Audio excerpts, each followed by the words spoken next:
O podcast que você ouve agora é uma produção da Central 3. Cristo Redentor, braços abertos sobre a Guanabara.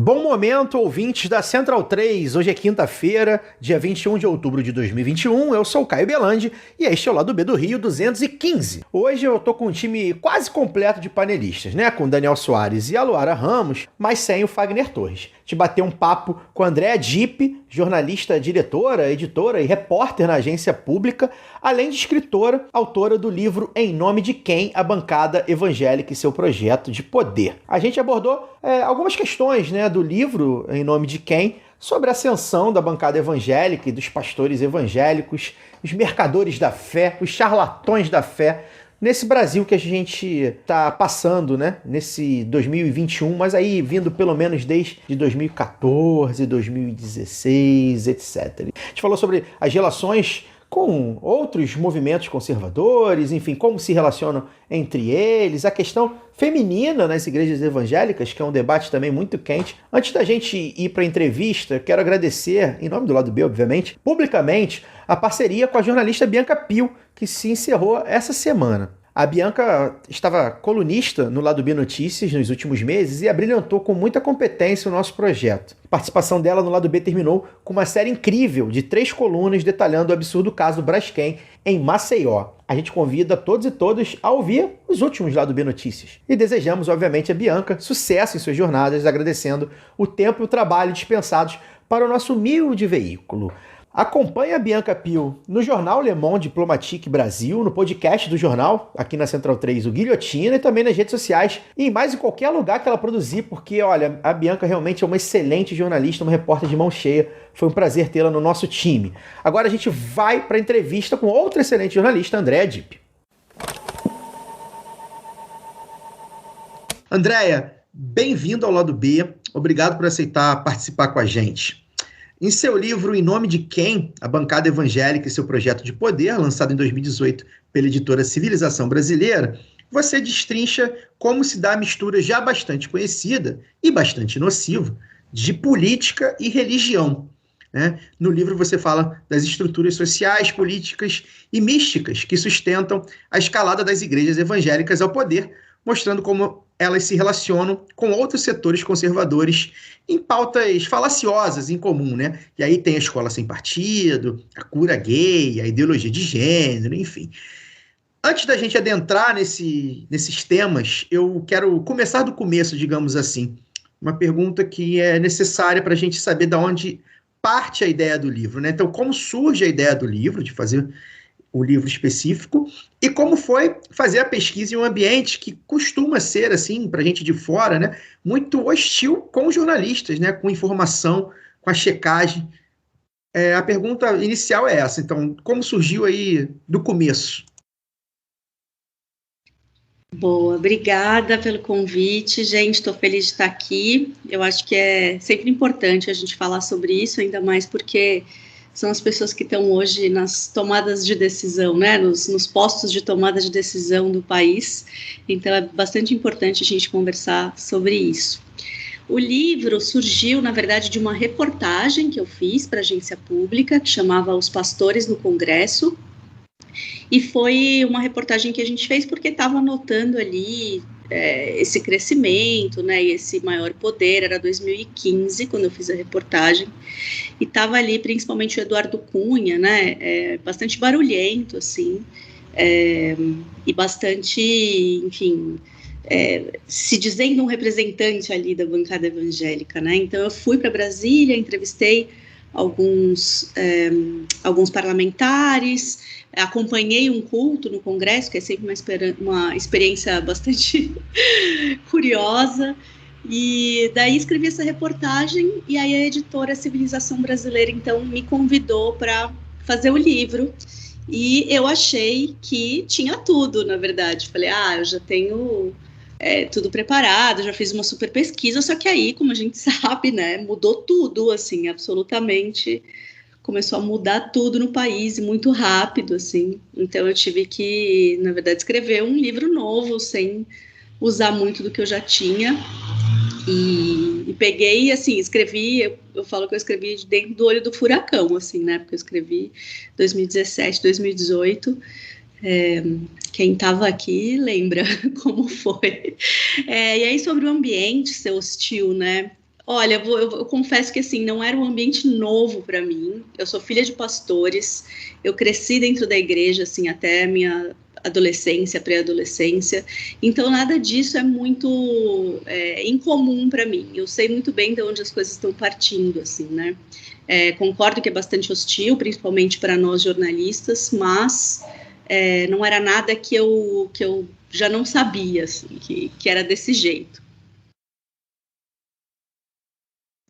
André, aqui, Luara. Interessante isso. Eu não sabia se era filha de pastores, então acho que a minha pergunta vai até um pouco além, assim, porque eu vi recentemente uma entrevista da professora e pesquisadora da Faculdade de Educação da USP, a Jaqueline Teixeira, para o país, afirmando que muitas mulheres, para muitas mulheres, o processo de empoderamento está atrelado à igreja, né? Então, a gente vê aí a ministra pastora Damares Alves como nome forte da ala ideológica do governo, como eles gostam de falar, e mesmo depois de tantas polêmicas, parece que só a fortaleceram, né? A minha pergunta é como é que as igrejas moldaram o seu discurso justamente para poder agregar essa nova geração de mulheres, principalmente mulheres jovens que têm mais acesso a conteúdos feministas, né, de um tempo para cá. Como é que você enxerga essa participação, papel, principalmente aí das mulheres, aí já pode colocar um pouco da sua experiência também, como pessoa que nasceu nesse meio, né? E aí falar também das igrejas que a gente colocou aqui como um todo, mas aí já falando a sua pesquisa, né, aos fundamentalistas mesmo. Como é que você consegue falar... Você consegue falar, né, um pouco sobre como as mulheres também se veem a partir ali da igreja? Você teve esse contato? Como é que é isso? Eu tive bastante esse contato. Eu não costumava dizer que eu era filha de pastores. Meus pais não são mais pastores, né? Meu pai é falecido e minha mãe... mas eles saíram da igreja há bastante tempo, e eu não costumava muito dizer isso, assim, contar isso, né, porque a minha pesquisa, ela é bastante jornalística, assim, né, mas eu acho que isso agrega, na verdade, né, tenho entendido que isso agrega na minha experiência e que a gente também não deve fingir que não existem as subjetividades, assim, né, enquanto jornalista, então... agora tenho falado também sobre isso. Sobre as mulheres na igreja, eu fiz uma reportagem também para a Pública, eu não lembro agora se foi no ano passado ou retrasado, que falava sobre as mulheres na igreja evangélica, né? Pessoalmente, eu não tenho muito boas experiências, assim, eu conheço várias mulheres que sofreram abusos e tentativas de estupro, inclusive, dentro das igrejas. Eu entendo e faço sempre questão de dizer assim, que o meio evangélico é bastante heterogêneo, né? Nem todas as igrejas, nem todos os evangélicos são fundamentalistas religiosos, nem todas as igrejas são de extrema direita, né? Ou são fundamentalistas, enfim, existe diversidade de pensamento nesse meio. Eu foco minha pesquisa, como você falou, assim, nos fundamentalistas religiosos mesmo, porque também, o que eu disse um pouco no começo, assim, né, são eles que estão nos postos de tomada de decisão hoje, e acho que é por isso que a gente precisa falar deles, né, porque, enfim, a gente está falando de política, né, de políticas públicas e de coisas que afetam diretamente a vida das pessoas e da população, independente de suas religiões, né, não é assim uma coisa de pegar no pé dos evangélicos, assim. E aí a mulher na igreja, a gente fez essa reportagem, né, justamente para tentar mostrar um pouco dessa diversidade. Eu, inclusive, entrevistei a Jaqueline, ela é uma pesquisadora incrível, e a gente também acompanhou alguns cultos na Igreja Universal. Eu fui, particularmente, eu fiz com mais algumas repórteres nessa matéria, e eu fui num culto de mulheres na Universal, para mais de 10 mil mulheres, que foi o bispo Edir Macedo que falou. E ele falou coisas, assim, bastante chocantes, assim, nesse discurso de que a mulher precisa ser submissa ao homem, de que as mulheres precisam sempre arrumar um marido que seja mais educado, assim, que tenha mais educado no sentido de ter uma maior escolaridade, que não funciona quando as mulheres têm uma maior escolaridade que os homens, que as mulheres precisam edificar seus lares para que os homens não as traiam ou não as violentem, né, assim, um discurso bastante antigo, bastante chocante, assim, principalmente pela quantidade de mulheres que tinha ali. Então, eu acho que... E eu também conversei com a Simone, que hoje ela é política também, né, e ela faz parte de um movimento de mulheres evangélicas feministas, enfim. Do Balão Mágico? Não é a Simone do Balão Mágico. Simone dos Anjos é o nome dela. Ela hoje é do PSOL e ela faz um trabalho bastante legal, assim, com mulheres nas igrejas em situação de violência, né? Assim, então, elas falam sobre a violência doméstica nas igrejas, ela é bastante consciente, enfim, também doutoranda na USP também, e eu conversei bastante com ela sobre isso, e ela diz que sim, que o pensamento ainda é bastante reacionário, que ainda tem muito essa coisa da mulher ter que ser submissa ao homem, né, então, enfim, é complicado, assim, existe diversidade de pensamento, mas ainda é um pensamento bastante reacionário, e ainda é uma coisa, essa coisa do empoderamento é super esquisito, assim, porque ela passa por uns lugares, né, então, assim, elas são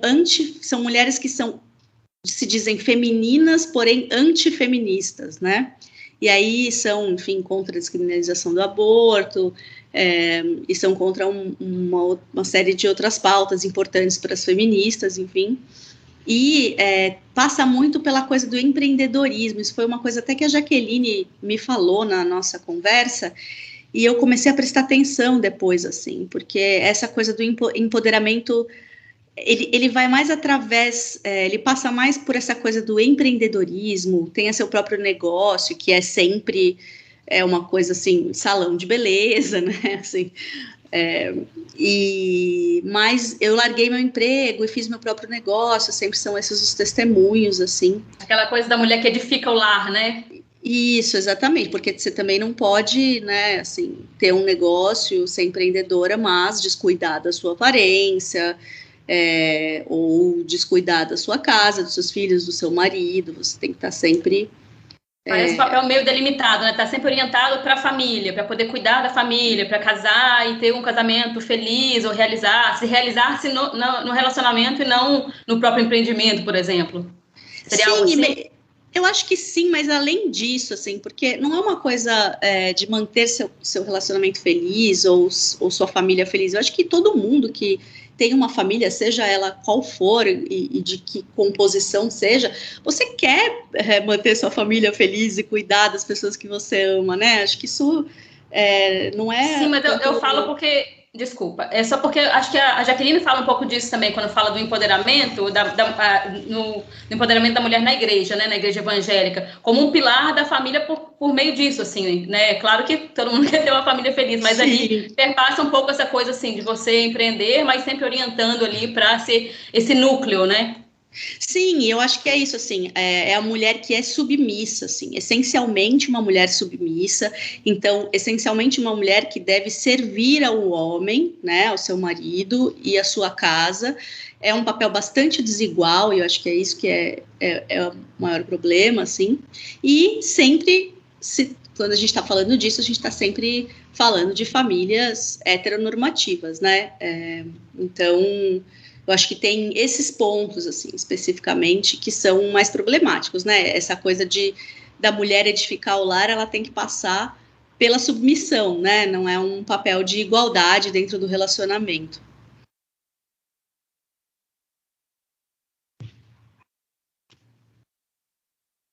André, esse elemento moral, né, no discurso do discurso político dos evangélicos fundamentalistas neopentecostais, ele é bastante antigo. Mesmo quando a chamada base evangélica do Congresso fazia parte da base de apoio dos governos petistas, como fez, né, na época lá de Bispo Rodrigues, essa turma, já existia um discurso de barrar eventuais iniciativas de legalização de casamento homoafetivo, legalização do aborto, etc. Entretanto, em 2014, a partir principalmente da candidatura presidencial do pastor Everaldo pelo PSC, a gente começa a ver, junto com esse discurso moral, um discurso ultraliberal na economia, né? O pastor Everaldo, ele fala todas essas coisas contra, né, umas mudanças sociais, contra minorias, mas ele fala também em privatização, em limite de gastos, etc. E isso vai se consolidando ao longo do mandato presidencial seguinte, né, no impeachment da Dilma, o governo Temer, e a gente chega no governo Bolsonaro, que une esses dois discursos de uma maneira bastante forte. Como é que você vê essa aproximação das lideranças políticas evangélicas neopentecostais fundamentalistas com esse discurso ultraliberal econômico? Pois isso é uma coisa, né, assim, bastante curiosa, assim, e também que eu trato um pouco no livro, de como no pacote, né, nesse pacote, assim, das pautas morais, vem algumas que não fazem muito sentido se a gente for pensar, como, por exemplo, porque as bancadas, elas andam bastante unidas e próximas, né, então, assim, a bancada evangélica é muito próxima da bancada do boi, da bancada da bala, né, a famosa BBB, boi, Bíblia e bala, assim. E tem algumas pautas, como, por exemplo, a redução da maioridade penal, assim, que não faz sentido se a gente for pensar no universo evangélico, no universo religioso, né, mas com a aproximação das igrejas evangélicas, e aí, olha, vou dizer que no governo Bolsonaro tem até um fenômeno curioso que a quantidade de políticos, enfim, parlamentares, mas também do executivo, né, que não são neopentecostais, que são evangélicos históricos, assim, que a gente sempre pensou, e até eu mesma, quando escrevi o livro, era um outro cenário, assim, né, de que quem tava em maioria, assim, na bancada evangélica eram os pentecostais e neopentecostais, mas isso mudou bastante no governo Bolsonaro, assim, a Damares Alves, por exemplo, é batista, né, a própria esposa do Bolsonaro também é batista, então, que são evangélicos históricos, né, não são pentecostais ou neopentecostais, assim, isso é uma coisa bastante curiosa, assim, que acho interessante também de trazer, e essa coisa, assim, de como, com a aproximação, né, das igrejas cristãs, e aí a gente nem fala só de evangélicos, porque, enfim, a gente sabe que a influência da igreja católica na política é uma coisa, sei lá, né, de séculos, assim, desde que existe o poder, desde que existe essa sociedade ocidental da maneira como a gente conhece, a igreja católica tem ali suas relações de poder também, e de influência política e tal. Então, vou dizer cristãs, né,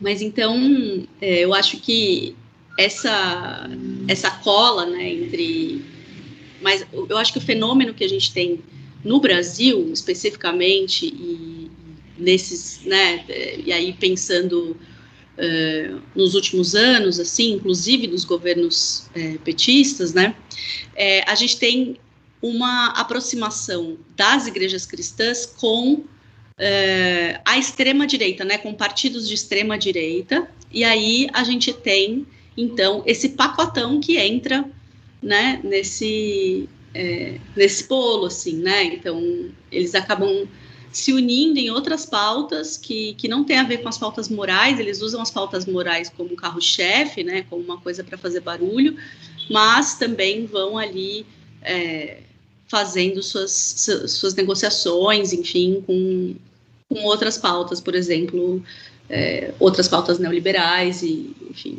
essas das bancadas BBB. Desculpa se eu me alonguei demais e divaguei demais. É um assunto bastante complexo, né, gente?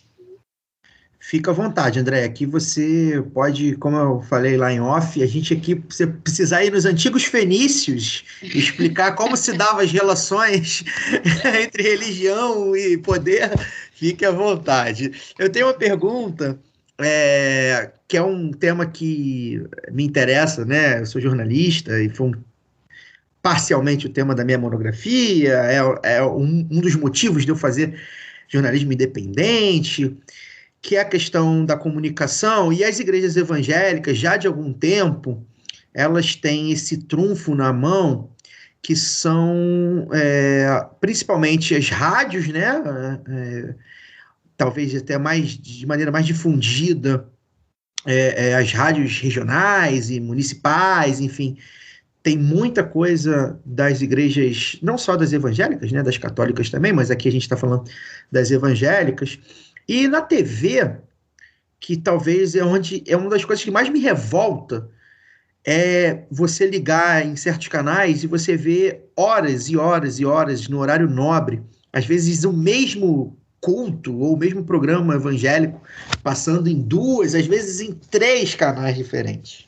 E isso, além de, enfim, provavelmente estar burlando a lei das concessões de radiodifusão, é um elemento poderosíssimo, certamente, e com certeza você falou disso no seu livro, de aumento de alcance, né, das igrejas evangélicas, um papel que outras religiões, por exemplo, menores, por exemplo, as de matriz africana, mas outras também, budista, né, islâmica, não tem, né? A gente não vê horas e horas desses programas. Eu queria que você explicasse como é que se dá esse uso desse espaço da mídia, né, que muitas vezes é irregular, e como é que a própria bancada, né, além disso, né, ele se elege muitos desses pastores. Então, um daqui do Rio, por exemplo, que é o Ezequiel Teixeira, se eu não me engano, Daniel, não sei se você vai lembrar. Enfim, foi deputado federal, é um cara que está na televisão o tempo inteiro, um pastor até que tem a cara dele de Ezequiel Teixeira, a esposa dele, a pastora Márcia Teixeira, foi vereadora há muitos anos. Isso. Ele agora está no mesmo partido que o Romário, no Rio de Janeiro, na última campanha governador, andavam juntos para cima e para baixo. Isso. E só para citar um, né, de cabeça, mas enfim, com certeza tem outros em outros lugares aí. Então eu queria que você explicasse um pouquinho para a gente como é que se dá esse uso da televisão e da rádio, né, que certamente é um trunfo das igrejas evangélicas em busca desse projeto de poder, sem contar, obviamente, na emissora que faz parte, que é da maior, ou de uma das maiores denominações evangélicas do Brasil e do mundo.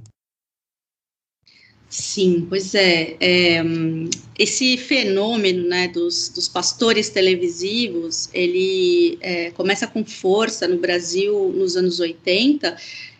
A professora Magali Cunha tem uma pesquisa bastante interessante assim, sobre isso, para quem quiser também aprofundar esse assunto. Mas sim, esse fenômeno dos pastores televisivos, ele vem principalmente com os pastores pentecostais e neopentecostais, né? Então, com essa linguagem muito própria, que vai ficar conhecida, inclusive nos anos 90, com aquele pastor da Igreja Universal que chutou uma santa no ar, foi um grande escândalo, né? Quem tem a minha idade, um pouco mais também vai lembrar disso. E tem esses impérios de rádio e televisão, né, impérios de mídia mesmo, assim, dessas emissoras evangélicas, e também, principalmente nos anos 80 e 90, as igrejas evangélicas compravam muitos horários nas grades de emissoras, né, ainda hoje isso acontece. A gente também tem um exemplo muito, assim, muito simbólico, assim, desse poder político, né, dos pastores televisivos, que eu acho que é o Silas Malafaia, falando aí de Rio de Janeiro também, né? O Silas Malafaia, ele é um pastor televisivo, ele é um apoiador radical do Bolsonaro, né? Ele sempre se posiciona, enfim, a favor do Bolsonaro, se posicionou fortemente a favor dos atos antidemocráticos do 7 de setembro, e também contra as medidas de fechamento dos templos pelo coronavírus, assim. E o Silas Malafaia, ele ficou muito poderoso politicamente, né, dessa maneira, assim, como um pastor essencialmente televisivo, midiático, né, e que depois também soube se transportar muito bem para as redes sociais, né. Então, hoje o Silas Malafaia, eu não sei,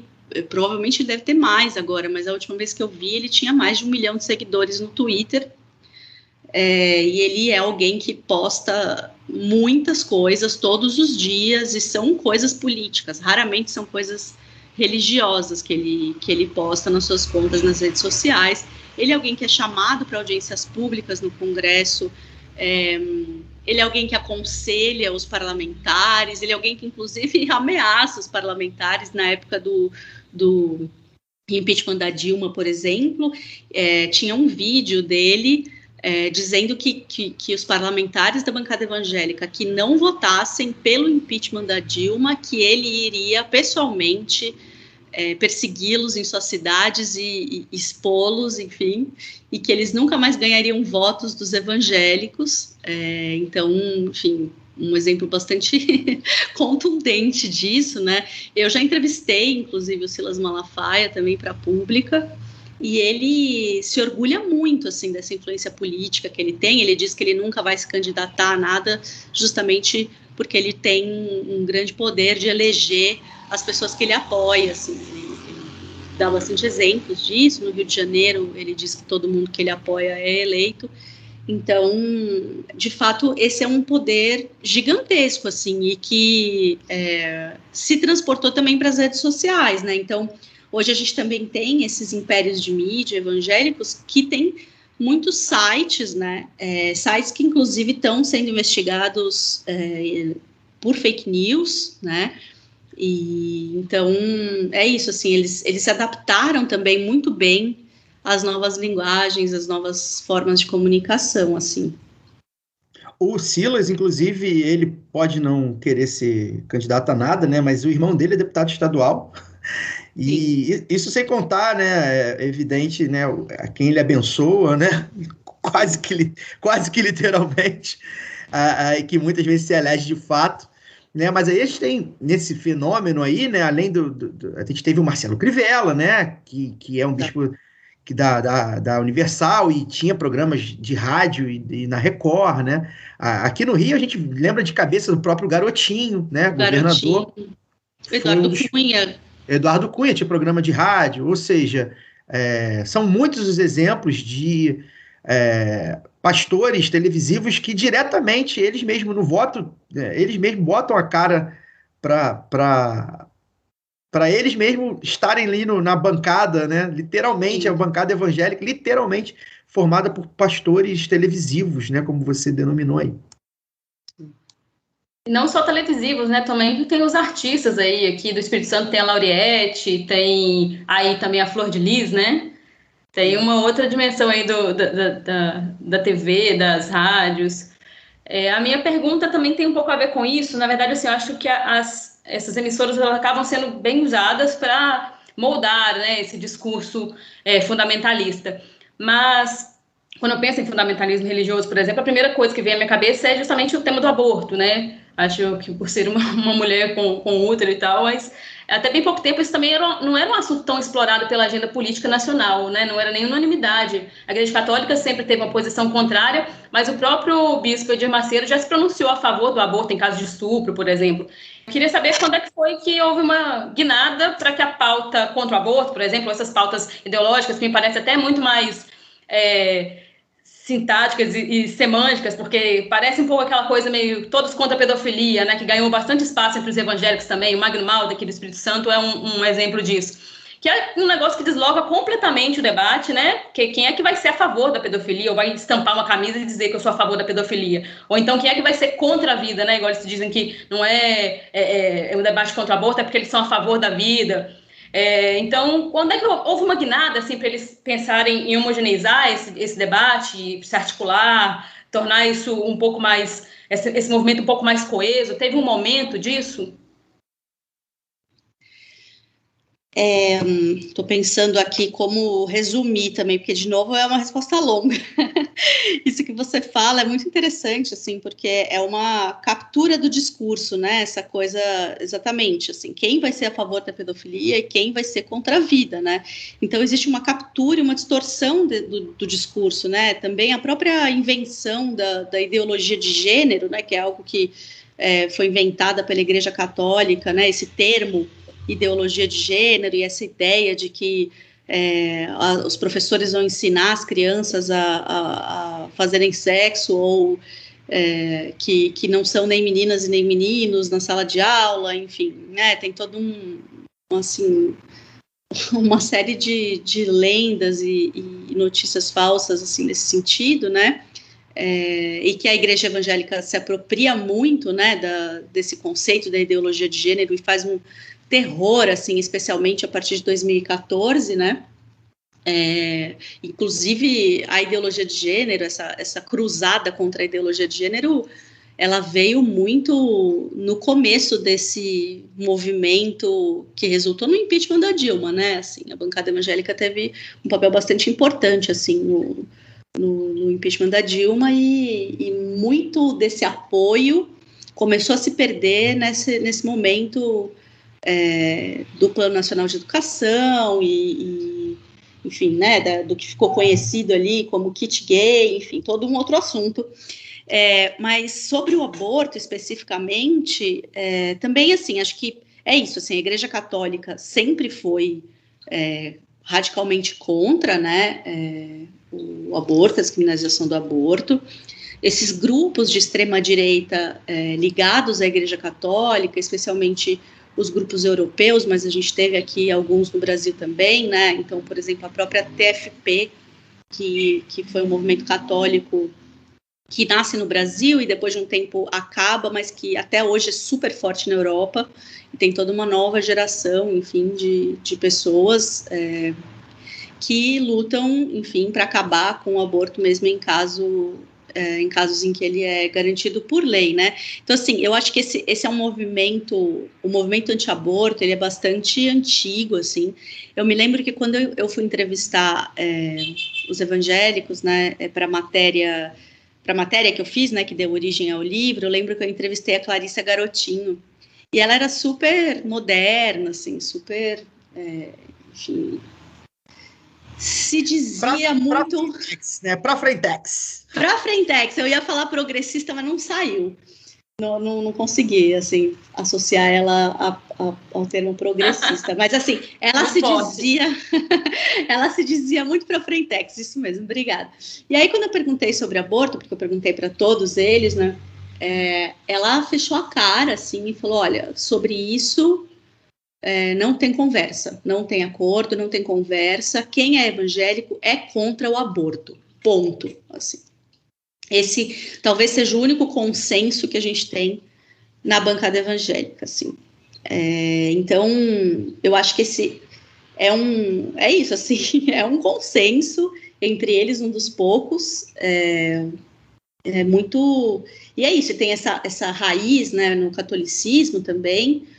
E tem essa intenção, né, de tutelar os corpos, enfim, tutelar os corpos com útero, principalmente, né, e que a gente vê o Bolsonaro reproduzindo muito, né, então, não só no discurso anti-aborto e em todas as medidas que ele tomou para dificultar mesmo os abortos em casos garantidos por lei, né, e a própria Damares também, enfim, que é uma ministra e está à frente, né, dessas pautas, mas se coloca radicalmente contra o aborto, mesmo em casos garantidos por lei, que são estupro, anencefalia do feto ou risco de vida para a mulher. Então, é isso, assim, é um consenso, existe uma apropriação do discurso e uma distorção desse discurso, então essa coisa de somos a favor da vida e quem é a favor do aborto, da descriminalização do aborto é a favor da morte ou é a favor do aborto em si, né, e eu tenho um médico que eu entrevisto, já entrevistei algumas vezes, que ele fala, ninguém é a favor do aborto, ninguém almeja fazer um aborto, né, assim, mas as pessoas têm que ter liberdade, tem que as mulheres, enfim, as pessoas com útero precisam parar de morrer, isso precisa ser tratado como um caso de saúde pública e não como um caso moral, né, assim, e que passe pela religião já que eles desrespeitam a todas as pessoas de outras religiões, inclusive, e é isso, assim, a gente sabe que são milhões de mulheres que morrem todos os anos em abortos clandestinos inseguros, principalmente mulheres pobres, principalmente mulheres negras, enquanto mulheres ricas fazem abortos que são clandestinos, porém não inseguros, porque elas podem pagar ali um médico, um acompanhamento, enfim, então é isso, assim, o aborto precisa ser tratado no Brasil como um caso de saúde pública e ser pensado para evitar a morte de tantas mulheres, né, e só que é isso, assim, a gente está vendo que não só as pautas morais, mas todas elas têm sido transformadas em pautas morais e têm sido tratadas e olhadas a partir de uma visão religiosa por esse governo, assim. E antes também já pautava, né? Se a gente pegar aí a centro-esquerda também parecia evitar a qualquer custo, e esse virou um tema que virou quase barganha mesmo, né? Foi bem barganhado nas outras eleições, nas eleições anteriores em que o PT ganhou, por exemplo. Exatamente, inclusive eu entrevistei a Dilma, né, um pouquinho antes do impeachment. E... A eleição de 2010, no segundo turno, né? Pois é, e eu perguntei para ela sobre isso, né, ela ficou até brava comigo, depois a gente fez as fases, mas ela ficou brava comigo na hora, porque eu perguntei sobre isso, sobre o acordo que ela fez com os evangélicos de não descriminalizar o aborto e tudo mais, assim, então esse foi sempre de fato um assunto espinhoso e que nunca ninguém teve coragem de bancar, assim, nem os governos de centro-esquerda tiveram coragem de bancar e no sentido de enfrentar, né, assim, essas forças religiosas.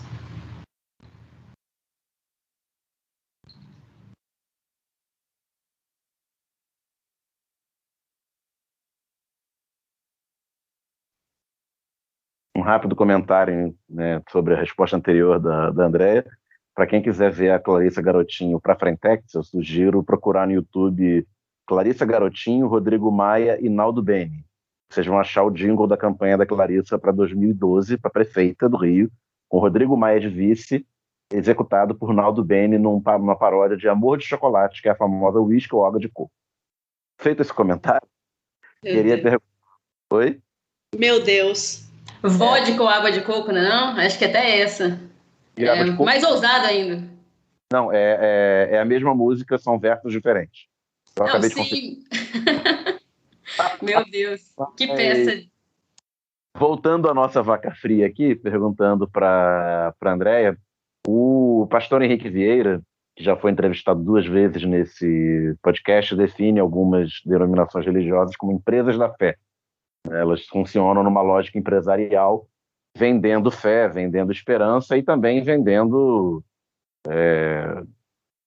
produtos físicos, né? Tem editora, tem rádio, tem televisão. Na sua pesquisa do livro, André, você se deparou com essa estrutura comercial, empresarial das igrejas?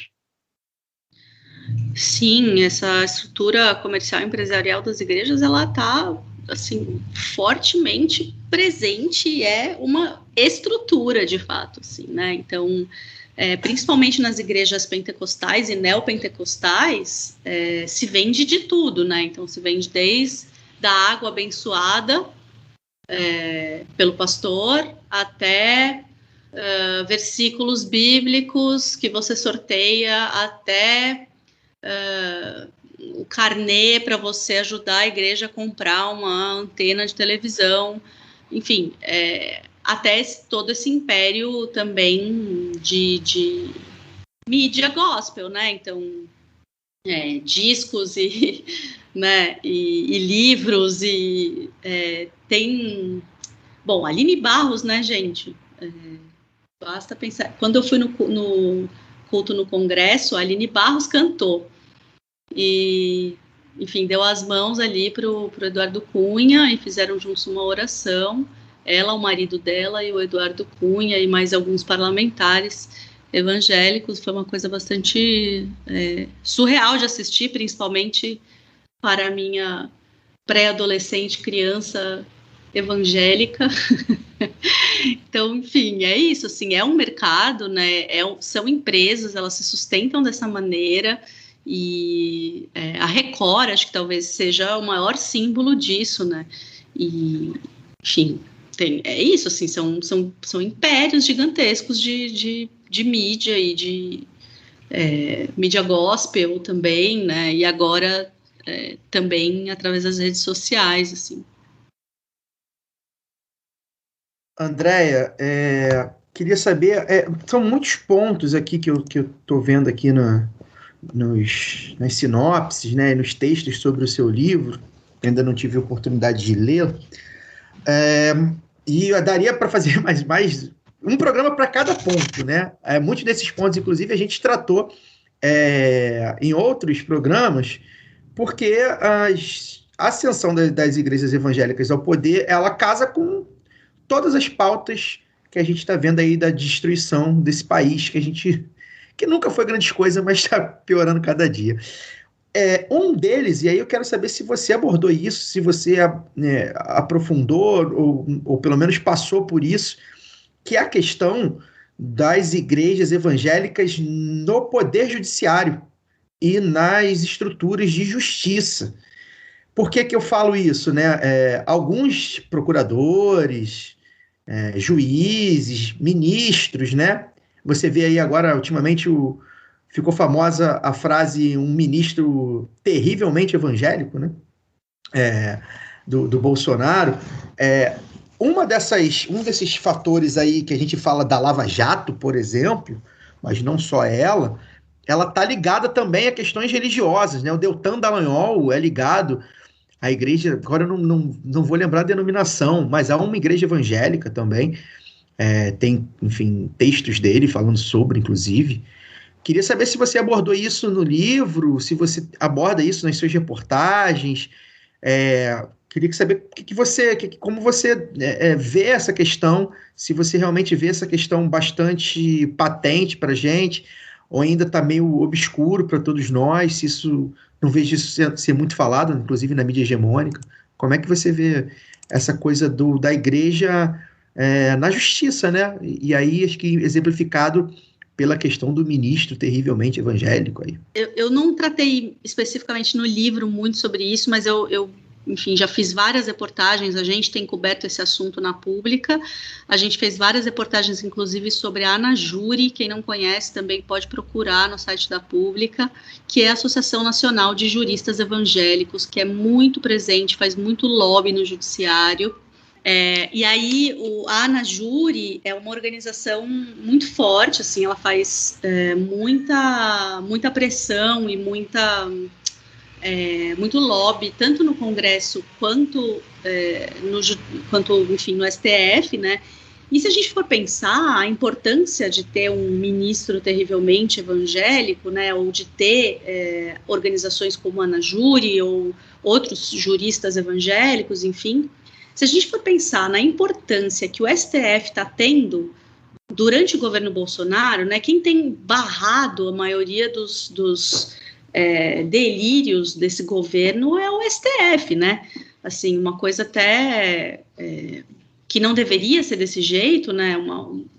Pelas vias judiciais, mas inclusive os movimentos sociais e defensores de direitos humanos, todos estão conseguindo conquistas apenas através da justiça e por conta do STF. Então, por exemplo, a criminalização da homofobia é algo que dificilmente aconteceria através de um projeto de lei, muito pelo contrário, a gente tem aí dezenas de projetos de leis para retroceder com direitos, né, já conquistados, inclusive, por LGBT e também para retroceder, inclusive, com aborto nos casos em que são permitidos por lei, enfim. Então, raramente um projeto como a criminalização da LGBTfobia passaria enquanto projeto de lei no Congresso, né? Foi através do Supremo Tribunal Federal, assim como aconteceram as discussões sobre a descriminalização do aborto. Não aconteceu, mas aconteceram discussões, e aconteceu até que um debate qualificado sobre isso, né? Então, eu acho que vem daí, eu acho que a maneira como o STF tem agido com relação ao governo Bolsonaro, que inclusive, né, resultou nessa insatisfação e essa tentativa aí de um golpe estranho no 7 de setembro, é justamente por causa disso, porque o STF é a barreira, ele está sendo, né, a justiça está sendo, muitas vezes, o último limite do Bolsonaro, a borda dele, assim, né, então, por isso que é tão importante ter essas instituições, ter pessoas nessas instituições, e eles têm, enfim, se infiltrado cada vez mais e se aproximado cada vez mais mesmo dessas instâncias, assim, isso é uma coisa bastante preocupante. Eu só queria que vazasse a conversa do Dallagnol depois daquela entrevista lá para o Jô Soares, em que ele pede para perguntar para a plateia se a Lava Jato vai mudar a corrupção, a visão sobre a corrupção e a política no Brasil. O pessoal responde que não. Será que ele achou que fosse uma aprovação divina, uma humilhação daquela? Pode ser. Eu já ouvi gente dizendo que o Dallagnol ele realmente se achava numa missão divina de mudar o Brasil e tal, né? Enfim, coisas que as pessoas falam, eu não tenho provas, apenas convicções. Também não tenho provas, apenas convicções, que fique muito claro. Para a gente fechar aqui, perspectivas para as eleições do ano que vem, 2022. Você acha que as lideranças evangélicas, e quando a gente fala de evangélica, desse corte, né, do evangélico fundamentalista, você acha que elas vão novamente se unir em bloco em torno do Bolsonaro na eleição, mesmo que ele não demonstre capacidade de vitória no segundo turno, se as pesquisas continuarem indicando o que estão indicando agora, né, uma alta impopularidade e tal, e se essa alta impopularidade, né, a baixa popularidade que o Bolsonaro vem exibindo nas pesquisas ao longo desse ano, se ela tem se refletido dentro do movimento evangélico, com as pessoas diante de tudo que está acontecendo, da inflação desenfreada, se tem pessoas, né, que frequentam as igrejas e tal, a base das igrejas, se elas começam a não se rebelar, mas desconfiar das lideranças que fecham com o Bolsonaro de forma incontestável. Saíram umas pesquisas recentes apontando que o Bolsonaro está perdendo o apoio, né, dentro das igrejas. Enfim, gente, a gente também, né, depois dessa condução aí da pandemia e de mais de 600 mil mortos, assim, enfim, né, com esse desemprego e com as pessoas indo atrás de ossos para comer, né, acho que não daria para ser de outro jeito, porque nem tudo também passa por dentro da religião, né, as pessoas sentem fome, as pessoas têm seus parentes que morreram de coronavírus, as pessoas perderam seus empregos, elas estão vendo, né, o valor da comida subir absurdamente no mercado, assim, então tem algumas coisas que nem a religião consegue maquiar. E aí, a partir disso, claro que o Bolsonaro está perdendo apoiadores dentro da igreja evangélica, está perdendo apoio, mas ainda é uma das bases mais fortes de apoio ao Bolsonaro, ainda é uma das bases de apoio mais fiéis ao Bolsonaro, e a gente tem o apoio quase que incondicional dos líderes das mega igrejas, né? Isso não mudou muito, né? Assim, eu agora, pelo menos de cabeça, não sei, vocês me corrijam se vocês lembrarem, mas eu de cabeça não estou conseguindo lembrar de nenhum líder de mega igreja que retirou seu apoio, né, ao Bolsonaro, ou que, enfim, repensou sua posição. Eles também chantageiam, né? Porque Silas Malafaia de vez em quando dá umas alfinetadas, ameaça, mas retirar mesmo ninguém retira. Claro, porque é um aluguel caríssimo, né? Também que o Bolsonaro está pagando, né? Assim, a gente não pode achar que esse apoio é por nada. Logicamente que eles estão conseguindo muitas coisas, muitos privilégios através desse apoio, né? Assim, é um poder político, é um projeto de poder, né? Assim, e também de um projeto de poder político, né? E então eu não sou muito otimista, sinceramente. Tá difícil a gente ser jornalista. Eu otimista. Quem for, por favor, me conta como faz, porque tá difícil, assim. Eu não sou muito otimista com as próximas eleições.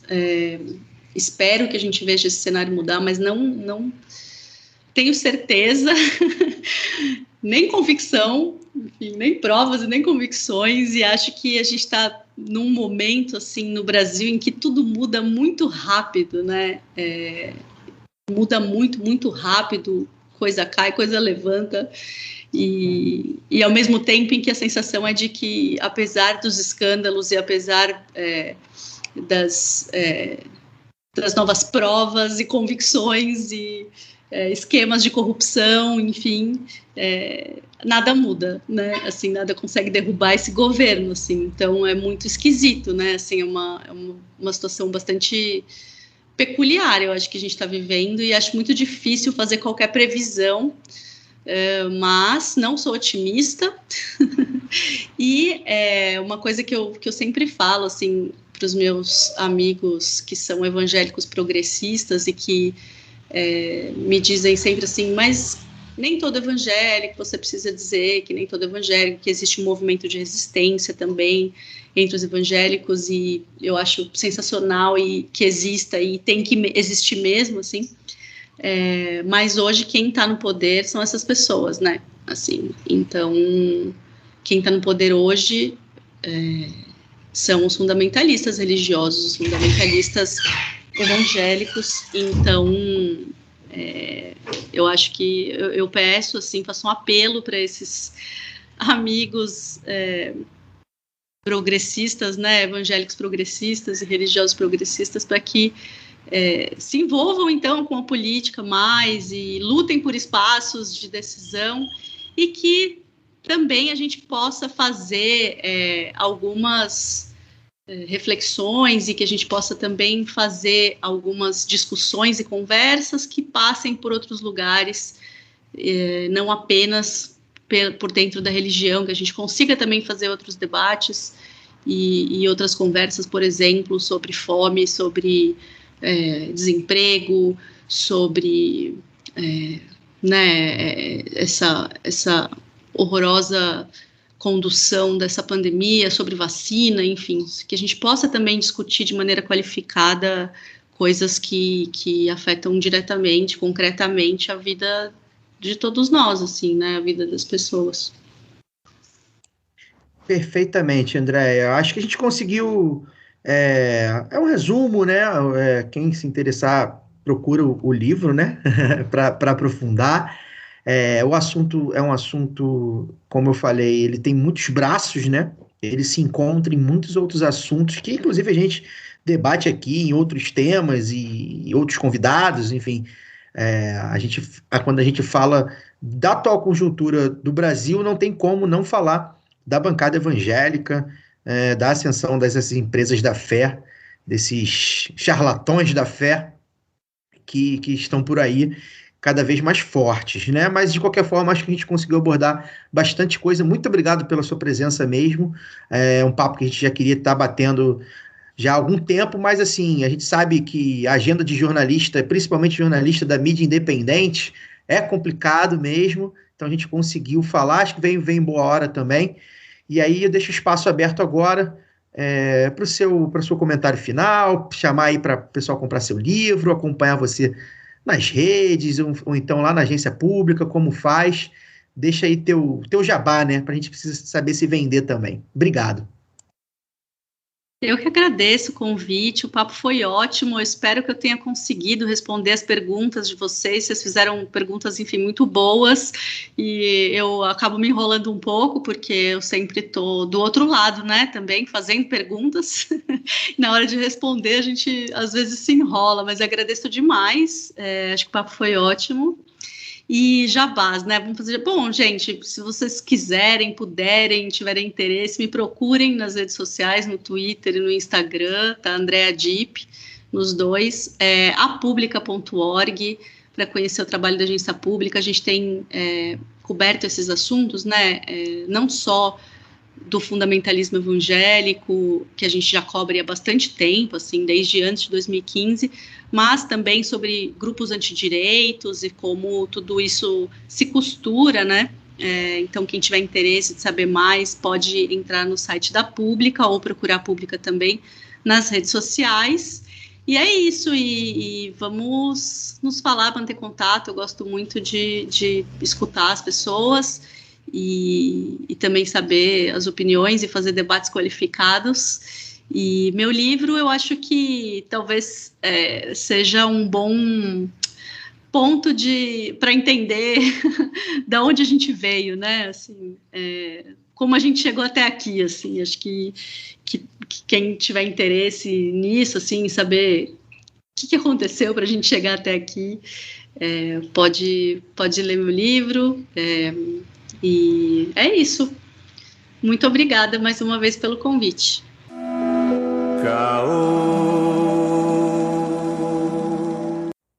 Antes de partirmos para o caô da semana, os nossos reclames. Que tal vestir a camisa do seu podcast favorito? Pois bem, na www.zitanossa.com.br você poderá adquirir a camiseta do lado B para sair por aí mostrando que do lado de cá não tem caô.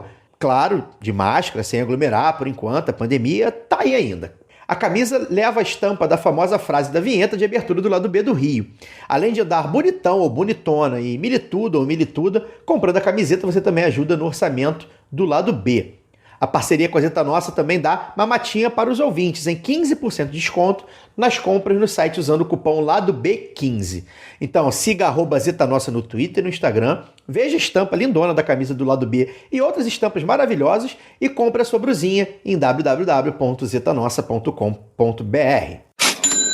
O Lado B do Rio é um veículo independente financiado unicamente pelos ouvintes. Se você quer e pode nos ajudar, seja um apoiador ou apoiadora do Lado B pela Aurelo. A partir de R$2 você já colabora com a produção de conteúdo e de quebra poderá ouvir os conteúdos exclusivos. Um deles é o Documento Lado B, podcast mensal que passa a ser uma recompensa aos apoiadores e apoiadoras do Lado B pela Aurelo. O de setembro é sobre o golpe no Chile que matou Salvador Allende, ficou bem legal, viu? Daqui a pouco vem aí o de outubro. Todas as demais recompensas do Padrim e do PicPay seguem valendo. O aplicativo da Aurelo é gratuito e você poderá apoiar o Lado B e outros podcasts que quiser, mas somente via cartão de crédito por enquanto, tá bom? Além do aplicativo para celular, você também pode escutar e apoiar pelo navegador digitando escute.orelo.audio/Lado B do Rio. A Aurelo é a primeira e única plataforma que remunera os produtores a cada play. Mas não se esqueça, você continua livre para ouvir os programas onde quiser. Tanto o Lado B do Rio quanto o Lado B Notícias seguem gratuitos e livres semanalmente em qualquer plataforma. Quem quiser dar uma ajuda a mais, a recomendação é ouvir o Lado B pela Aurelo. E para quem quer nos apoiar ou já nos apoia, dê preferência para apoiar pela Aurelo. Lembramos que o sorteio dos brindes para apoiadores e apoiadoras do Lado B é um oferecimento da Camisa Crítica, serigrafia do Rio de Janeiro para o Brasil. Tem camisetas, bolsas, pôsteres, bandeiras e adesivos com estampas lindonas e de luta. Acesse www.camisacritica.com, utilize o cupom Lado B e ganhe 10% de desconto nas compras. Siga também @Camisa Crítica no Twitter e no Instagram. Camisa Crítica, criada para uma esquerda que não tem medo de dizer seu nome. Por fim, o ouvinte do Lado B tem mamatinha na veste esquerda também. Digitando o código Lado B na hora da compra, você tem 10% de desconto na veste esquerda. Estampa da Lélia Gonzalez, Mercedes Sosa, Paulo Freire, Che Guevara, Marielle, Malcolm X e muitas outras. Acesse vesteesquerda.com.br e utilize seu código Lado B. Também mais uma chamada aí para Marina Figueiredo, ganhadora do sorteio, para apoiadores e apoiadoras que ainda não respondeu o nosso contato. Marina, por favor, olhe seu e-mail de cadastro no Padrim, no PicPay, na Orelo e entre em contato com a gente, pode ser pelas redes sociais também, para tentar receber seu brinde, tá? A gente vai dar mais uns dias aí para você aparecer. Se não rolar, vamos ter que fazer novo sorteio. E os recados estão dados, bora pro caô da semana. Caô. Lê, lê, lê, lê, lê, lê, Brasília, 20 de outubro de 2021. A Comissão Parlamentar de Inquérito da Pandemia, instaurada no Senado Federal, em face de todo o exposto na CPI, dados os elementos da investigação parlamentar e os elementos probatórios colhidos, sugere indiciar Jair Messias Bolsonaro, presidente da República, nos crimes de, epidemia com resultado de morte, infração de medida sanitária preventiva, charlatanismo, incitação ao crime, falsificação de documento particular, emprego irregular de verbas públicas, prevaricação, crimes contra a humanidade nas modalidades extermínio, perseguição e outros atos desumanos, violação de direito social e incompatibilidade com dignidade, honra e decoro do cargo. O relatório final da CPI da pandemia também indicou o indiciamento dos ministros e ex-ministros do regime Bolsonaro. Eduardo Pazuello, Marcelo Queiroga, Onyx Lorenzoni, Ernesto Araújo, Wagner de Campos do Rosário. Também foram citados no relatório pelos crimes cometidos, Eduardo Bolsonaro, Flávio Bolsonaro, Carlos Bolsonaro, Ricardo Barros, Bia Kicis, Carla Zambelli, Osmar Terra. Ao todo, 66 pessoas e 2 empresas, sócios e sócias da barbárie, que vitimou mais de 600 mil brasileiros e brasileiras, foram citados pelo relatório da CPI. Entre eles, Luciano Hang, Carlos Wizard, Roberto Jefferson, Felipe G. Martins, Carlos Jordi, Leandro Ruschel, Oswaldo Eustáquio, Bernardo Kuster, Alan dos Santos, General Braga Neto. E aí eu já antecipo aqui o meu comentário para abrir o debate, né? O relatório da CPI, na minha opinião, é um documento histórico por si só, né? Porque ele lista boa parte, tem mais gente aí, mas boa parte dos mais relevantes colaboracionistas do regime Bolsonaro e do genocídio, que é o que aconteceu de fato, que vitimou centenas de milhares de brasileiros, né? E aí eu acho, né, que a prisão, o confisco de bens, a retirada de direitos desses 66 nomes seria a limpeza necessária para que esse país voltasse a pensar num futuro, né? Com todas as dificuldades do capitalismo, com todas as dificuldades do liberalismo, com todas as dificuldades de sermos praticamente ainda, né, uma colônia, estarmos na América Latina, com todas essas dificuldades, a gente tem aí agora um ponto de partida, né? Não dá para saber se isso vai acontecer, né? Enfim, mas eu acho que a gente já tem de onde começar. São esses os nomes que devem ser caçados até estarem fora da cena política e, de preferência, alheios a qualquer coisa que acontece na sociedade brasileira, né? Acho que começar por esses nomes já seria um grandíssimo passo. E aí eu chamo a Luara para começar com você, Luara. O que você achou do relatório, né? Qual o balanço que você faz da CPI e o que você acha aí que vem pela frente? Bom, eu acho que é comum, né? O pessoal já virou anedota política, não sei se eu posso nem chamar de anedota, essa coisa de falar que CPI sabe como começa, mas ninguém sabe como termina.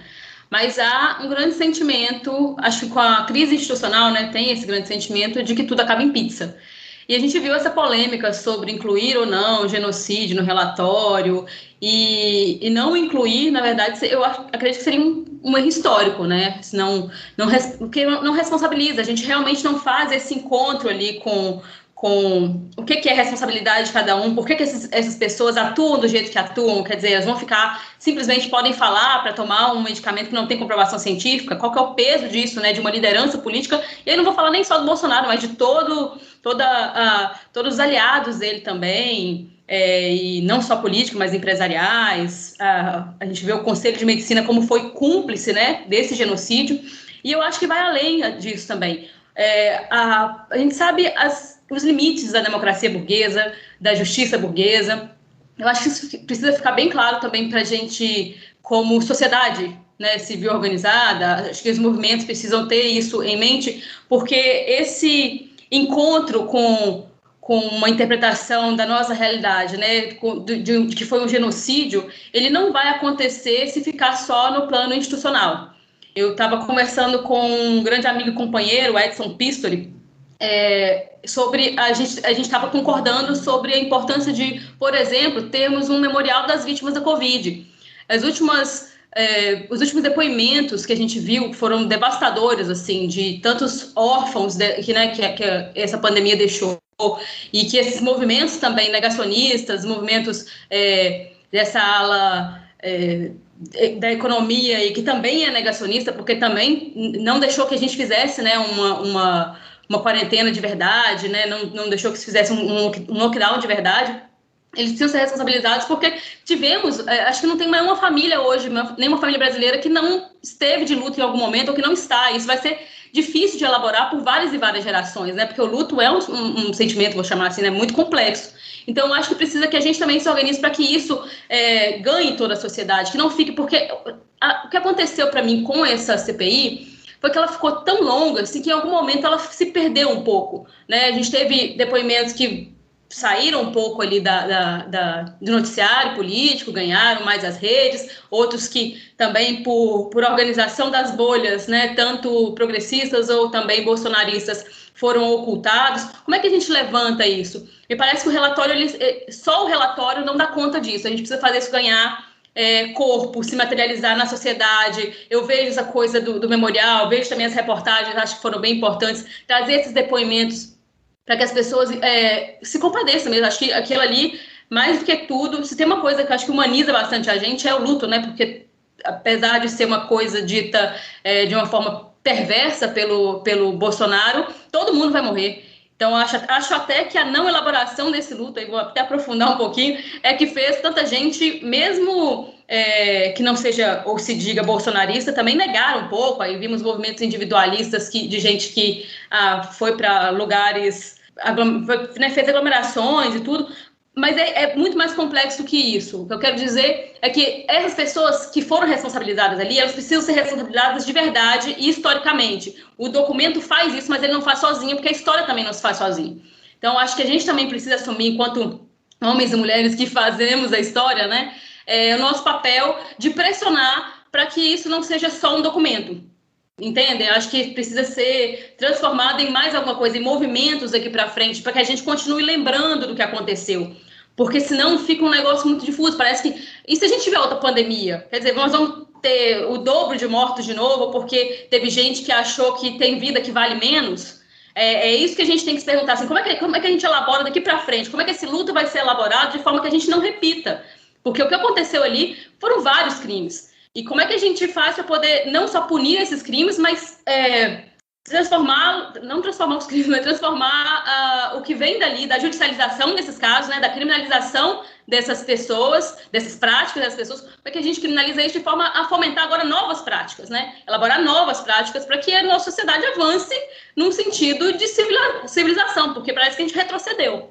Perfeito, Luara. Eu acho que você falou bem um ponto que eu acho que eu concordo com seus pontos todos, mas um ponto eu concordo mais que o outro, né? Que é a questão do luto, né? Das famílias, ou seja, as perdas pessoais, né? E aí, primeiro que há relatos, por exemplo, né? De perdas pessoais fizeram pessoas mudarem de opinião, por exemplo, com relação à vacina. Pessoas que perderam, ou com relação à cloroquina, né? Por exemplo. Né? Teve relatos desses até na CPI e tal. E assim, é interessante a gente lembrar que o Bolsonaro, falando do Bolsonaro em si, mas de toda a máquina do regime, né, listada aí, ele induziu, inclusive, muitos dos seus eleitores à morte. Né? Ele deixou morrer, ele matou alguns, né, diretamente. Mostrando que as cidades com maior índice de votação no Bolsonaro tiveram mortes acima da média. Isso, embora não tenha necessariamente relação de causa, né? Mas, enfim, é um indício, pelo menos, né? Que para mim faz todo sentido. Então, Isso acho que vai ser um ponto, né? Porque eu tenho comentado durante a pandemia, né? Ela não acabou, ela arrefece, aqui no Rio já vem arrefecendo bem, em outros lugares também, estados sem morte, enfim, as coisas estão clareando, graças a Deus e a ciência. Então, mas a gente comentou, eu venho comentando nesses últimos meses aí de pandemia, como as relações ficaram ainda mais desgastantes, exatamente porque houve uma rachadura que já estava havendo desde 2014 e que ela, com a pandemia, ela vira inacreditável, né? Porque aí começa a vir coisas que a gente não esperava, né? E uma delas é isso, né? A cloroquina, a defesa da cloroquina, né? A antivacina, movimento antivacina, né? Que os cientistas estão considerando que no Brasil acabou que não pegou, digamos assim, mas pegou, né? Pegou.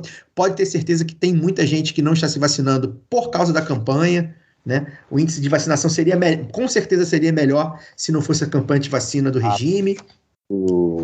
Estatísticas de que 95% dos internados estão não vacinados.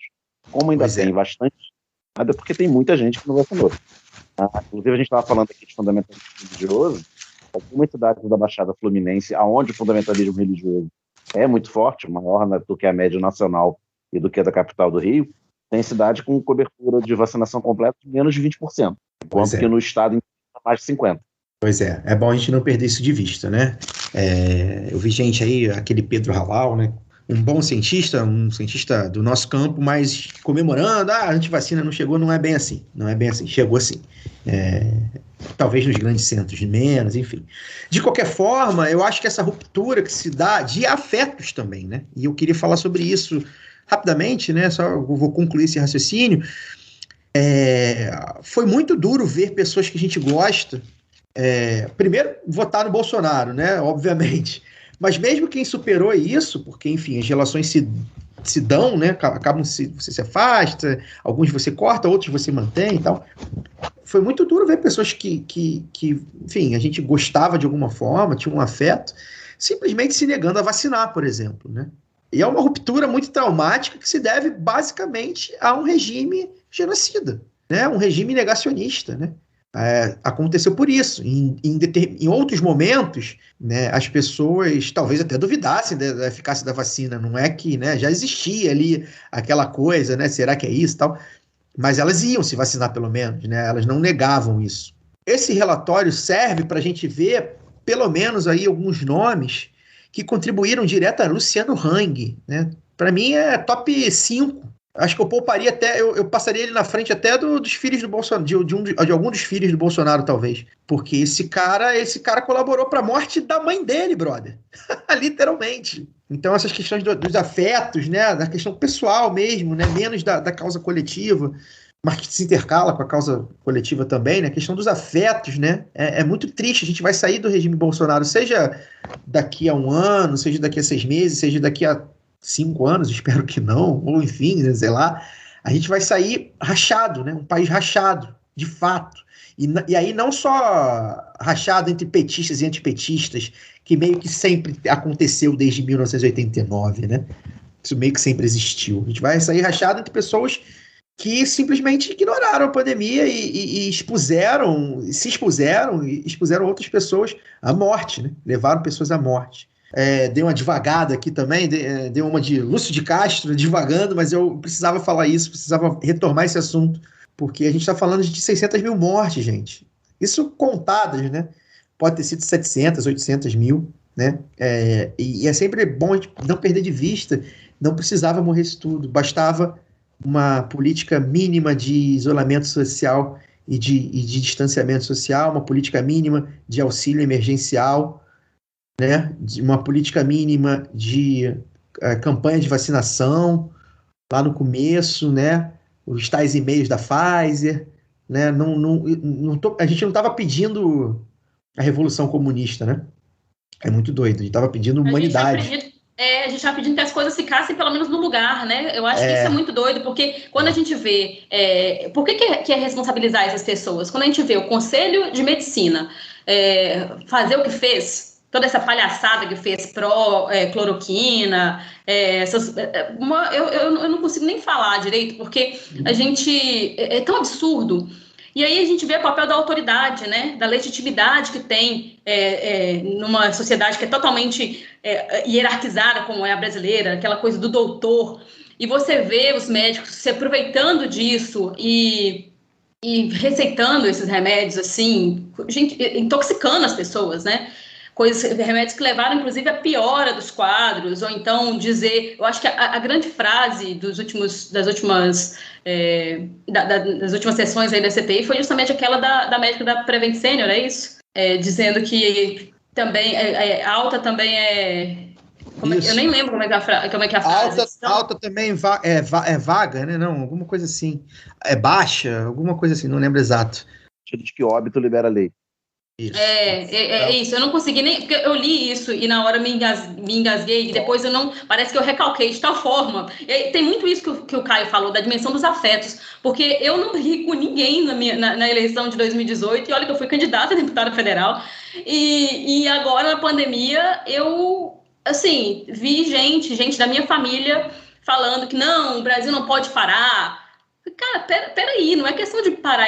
A minha vida vale tanto quanto a sua, vale tanto quanto a dos trabalhadores que foram considerados essenciais, mas que, na verdade, viraram sacrificiais, porque é preciso lembrar o tempo inteiro que o primeiro caso de morte por Covid-19 no Brasil foi de uma empregada doméstica, né, uma trabalhadora doméstica do Rio de Janeiro, negra. E a gente precisa o tempo todo lembrar disso, porque quem que move esse país, né? Quando o Guedes diz que nós não vamos salvar a economia emprestando dinheiro para a empresa pequenininha, e aí vem um cara que tem um pequeno microempreendimento, micronegócio, e diz que o Brasil não pode parar, a gente entende o desespero dessa pessoa. A gente entende que ele às vezes não tem como pegar crédito com o banco, não sabe como é que vai ficar tanto tempo parado, porque a princípio a gente imaginou que vamos fazer uma quarentena de 3 meses, e não foi o que aconteceu, tudo funcionou o tempo inteiro, mesmo os estados que tentaram fechar algumas coisas por alguns dias, umas 2, 3 semanas, eu não vi pelo menos nada nenhuma medida mais grave, assim, mais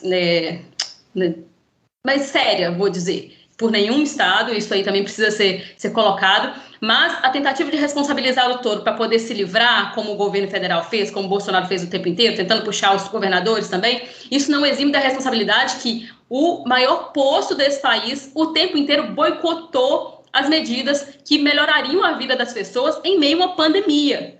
Não é qualquer coisinha, não é teve um atentado ou então um caso, sei lá, de problema natural, né, um terremoto, que seja. Não, é uma pandemia, o mundo inteiro está em colapso, a gente precisa rever o que vai fazer, e o cara simplesmente boicotou todas as medidas. Era coisa do nível do absurdo mesmo. A gente fica tentando até pegar, e aí o relatório vai trazer tudo, mas isso precisa ficar o tempo todo ser lembrado.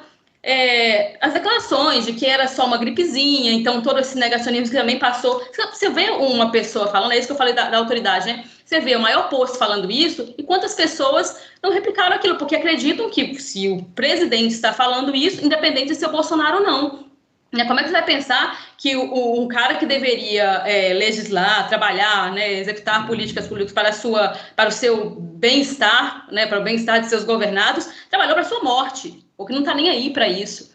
É uma coisa que mexe mesmo com a cabeça da gente. Aí você pensar também que o seu médico simplesmente olha ali e fala, não, vou te passar aqui ivermectina, um remédio para verme, uma coisa que não tem garantia, não tem, porque não foi só cloroquina, né, gente? Então, assim... Como é que isso vai ficar no nosso organismo? Porque não é uma doença que a gente sabe ainda quais são as sequelas. Nós estamos lidando com isso. A vacina, eu acho que é esse que é o grande lance também. Já falei isso aqui outras vezes. O que o bolsonarismo faz, né? Ele destrói completamente a fé das pessoas.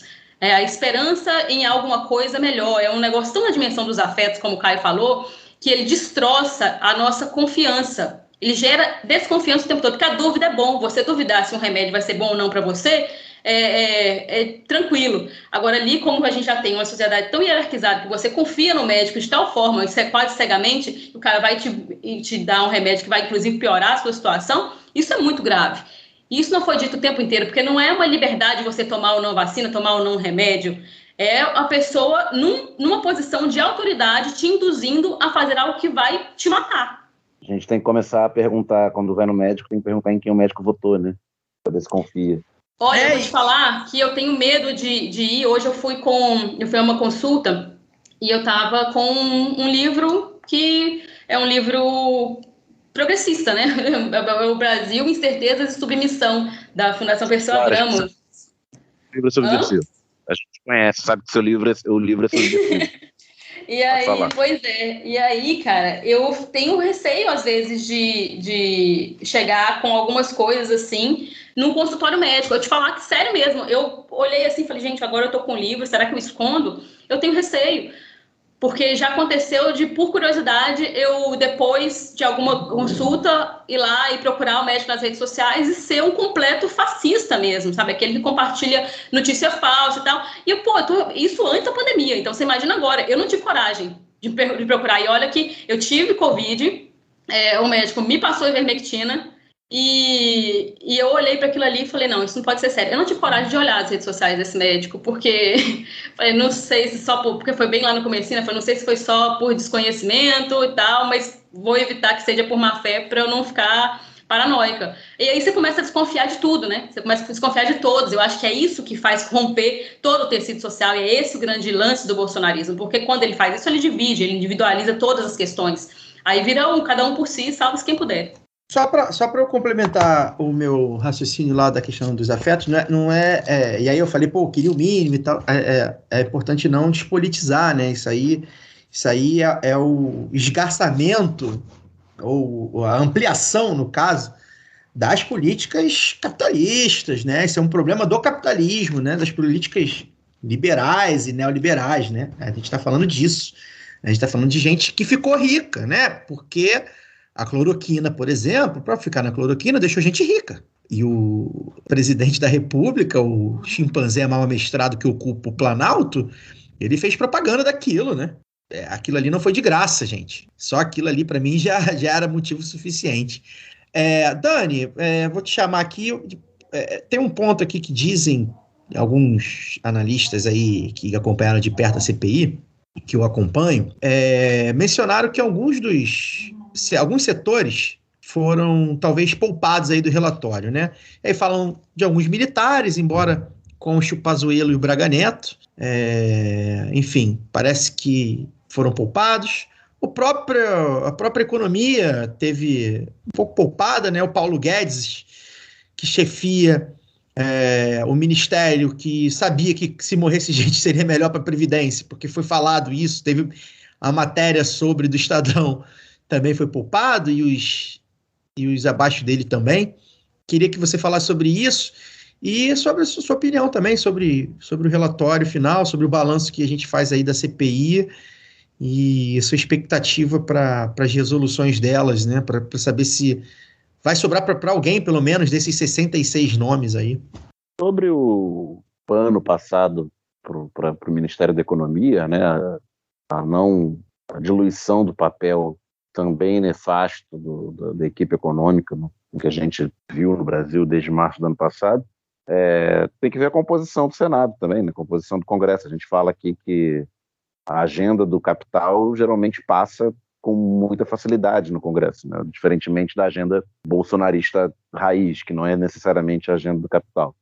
E ali naquela composição, o Paulo Guedes tirando, né, a parcela de esquerda, o Paulo Guedes é uma unanimidade, o que ele representa em termos de interesse econômico. E naturalmente a sua equipe, né, seu secretariado. Como você falou, o relatório ele serve como uma peça de resumo do que a gente viu e de nome aos bois, pelo menos dos principais, com esses devidos reparos, né, entre aspas, esquecimentos. E uma coisa que me surpreendeu muito hoje, né, logo no dia seguinte à publicação do relatório, é que o Conitec, que eu nem sabia qual era a composição, é um conselho de avaliação de políticas tecnológicas do SUS. É basicamente um conselho com representação do governo e da sociedade civil para para avaliação de que políticas entram ou não nas terapias consideradas aplicáveis pelo SUS, né? E esse conselho tem 12 cadeiras, e hoje ele votou sobre o kit Covid, hoje, 21 de outubro de 2021, e o resultado foi 6-6. Os 6 que votaram a favor foram 5 secretarias do Ministério da Saúde, é esperado, né? Pessoas nomeadas por um governo genocida vai apoiar a política genocida. Ok, não ok, mas assim, a gente espera. Mas o 6º voto a favor foi do Conselho Federal de Medicina, do CFM. Depois de tudo que a gente viu na CPI nesses últimos meses, tudo que a gente viu acontecer no país, que são terapias consideradas charlatãs, são coisas que não funcionam, o Conselho Federal de Medicina está num órgão oficial votando pela adoção do kit Covid pelo SUS. E para efeito de registro, os 6 votos contrários foram outras 2 das 7 secretarias do Ministério da Saúde representadas. São todas as secretarias, são um total de 7 que tem no Ministério.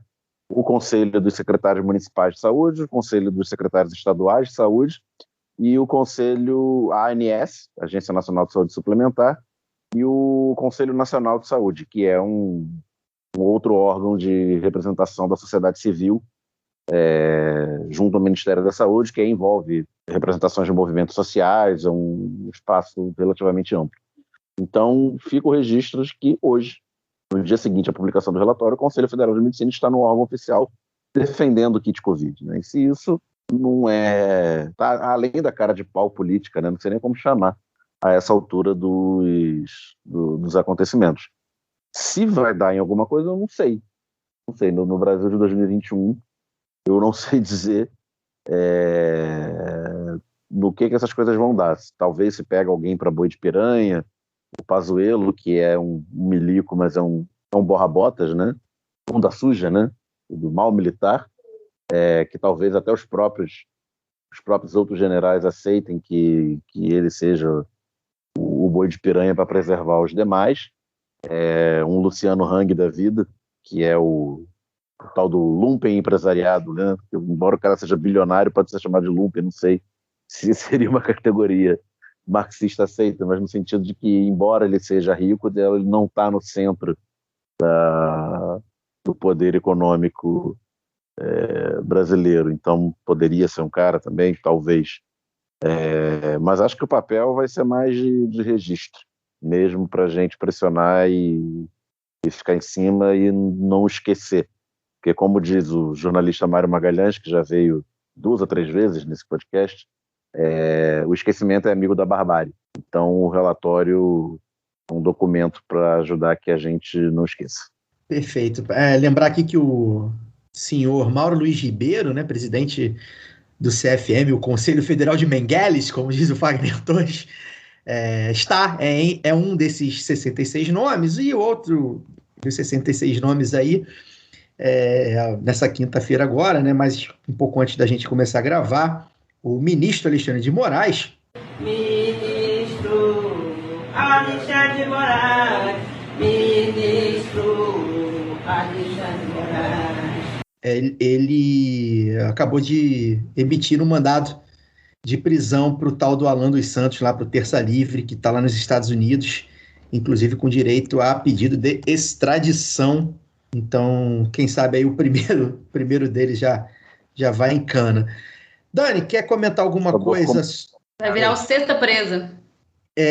Teve um outro caosinho aí da semana, um caô do dia, né?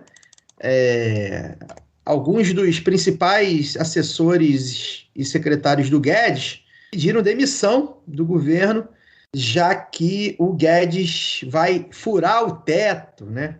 Esse sagrado... deve ser por isso. Esse sagrado teto vai ser furado. Genocídio, o Diabo 4, tudo que tem no governo Bolsonaro, ok, a gente aceita, mas furar o teto, não. Furar o teto tem que estabelecer um limite. Foi o secretário especial de Tesouro e Orçamento, Bruno Funchal, que dizem que era um dos grandes cabeças do Ministério da Economia, e o secretário do Tesouro Nacional, Jefferson Bittencourt.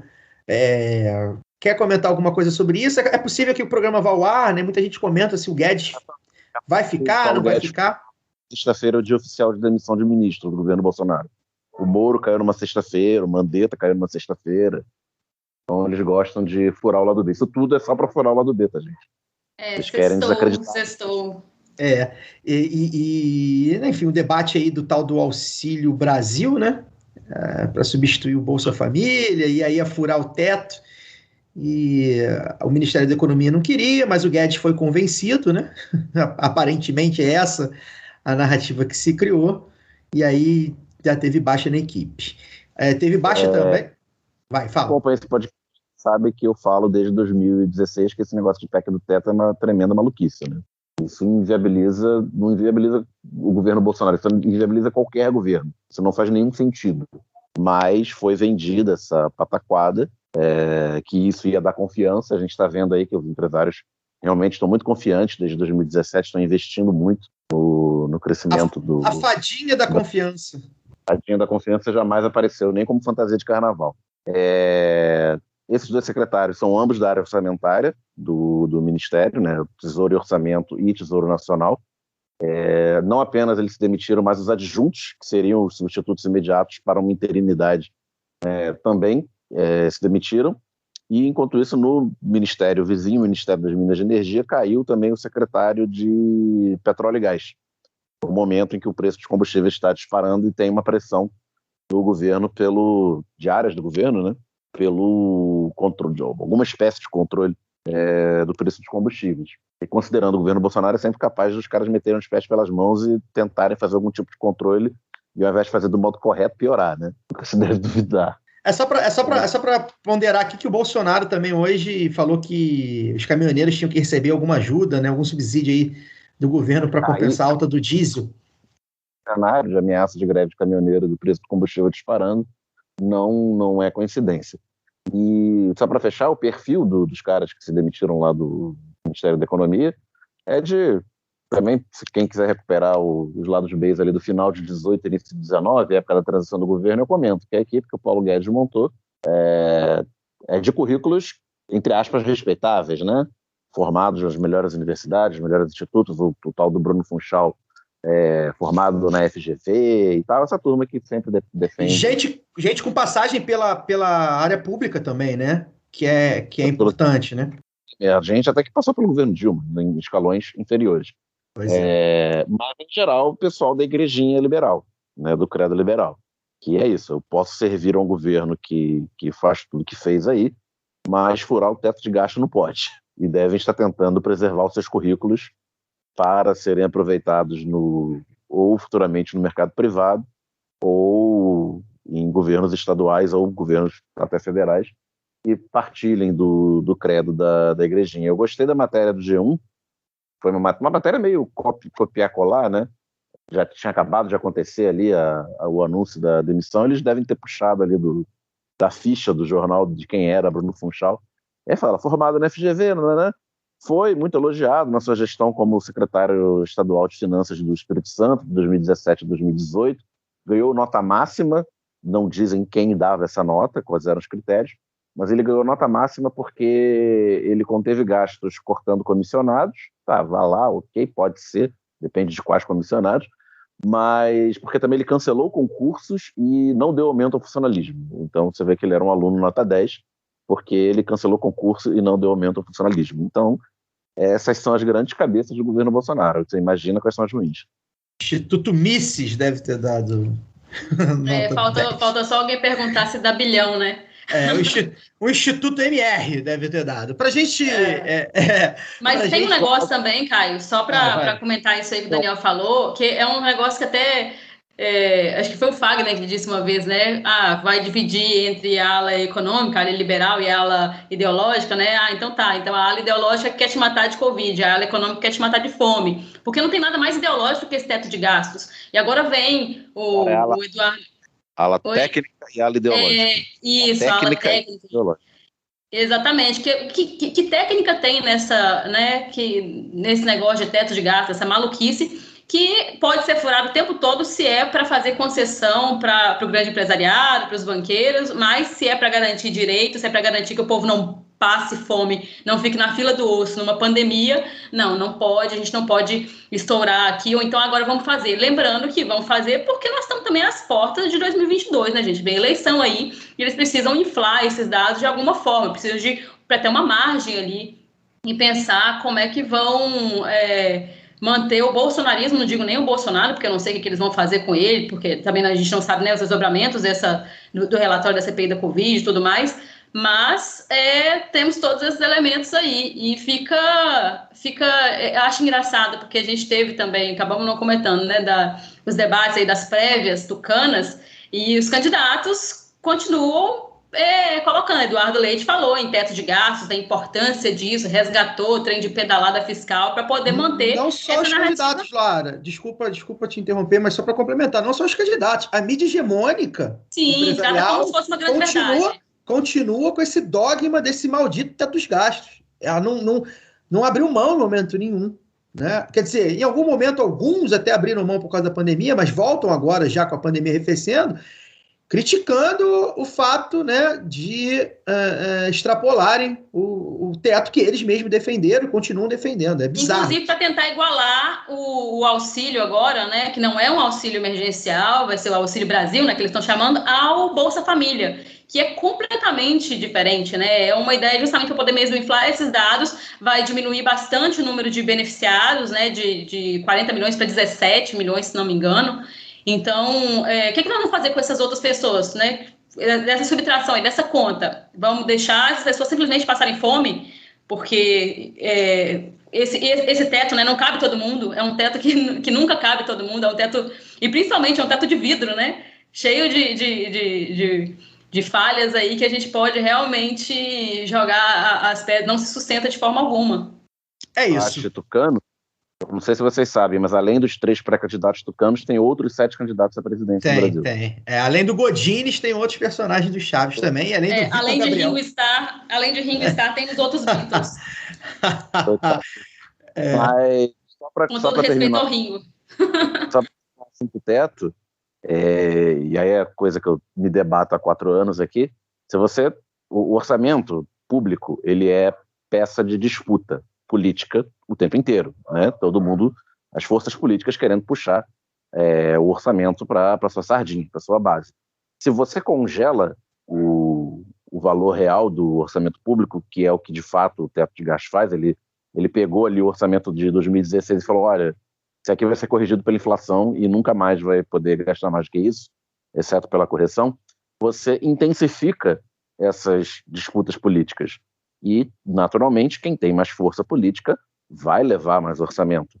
E qual é a relação de forças políticas que a gente tem no Brasil desde 2017? Né? Então, obviamente, tudo que for para garantir direitos, para garantir políticas públicas para a maioria da população, vai perder, porque a relação de forças políticas que a gente tem de 2017 é cada vez mais deteriorada em relação aos campos populares, em detrimento das elites empresariais e políticas. E também, Daniel, acho que como fica uma coisa irreal, né, virtual, vou dizer assim, esse congelamento, também facilita as manobras, como que a gente teve aí do orçamento paralelo, que é só o nome bonito que eles deram para propina, né? Em forma de emendas e outras, a gente sabe que isso virou uma forma de barganha aí do presidencialismo de coalizão, então acho que facilita também, né? Você incentiva a jogar por fora.